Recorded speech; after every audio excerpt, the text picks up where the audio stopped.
अशा कुठल्या केसेस आहेत की ज्यांना वास्तू हिलिंग करावी लागते आणि काहींना वास्तू रेमेडी करावी लागते, म्हणजे कोणत्या याच्यात चेंजेस होतात नेमकं? आता वास्तू रेमेडीज आहेत ज्या ज्या कराव्या लागतात, तर ज्यांच्यामध्ये ॲक्च्युली मेजर वास्तुदोष असतात, महावास्तुदोष असतात, अशा व्यक्तींना एकतर वास्तू सोडलेली बरी. ओके, मॅक्सिमम वेळा आम्ही सांगतो की वास्तू सोडलेली बरी. कारण समजा तुमच्या ईशान्येमध्येच टॉयलेट आलं आहे, शौचालय आलं आहे, तर अशा व्यक्तींना वास्तू सोडलेली बरी. पण एखाद्या वेळेस त्या व्यक्तीला ते जमणार नसेल, तर आम्ही त्यावेळेला त्याला सांगतो की तुम्ही ॲटलिस्ट हे करून घ्या, ही रेमेडी करून घ्या, ॲटलिस्ट त्याचे परिणाम कमी होतील. तर त्यावेळेला वास्तू रेमेडीज आम्ही करतो, वैदिक वास्तू रेमेडीज आम्ही करतो.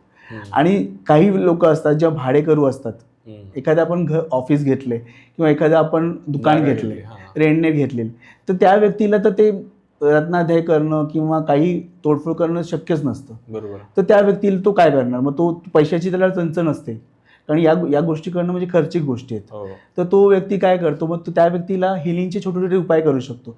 त्याने त्याचे ॲटलीस्ट प्रॉब्लेम सॉल्व्ह नाही होणार, पण त्याचा परिणाम कमी होतो. ओके. तर तशा गोष्टीमध्ये आपण वास्तू हिलिंग करतो.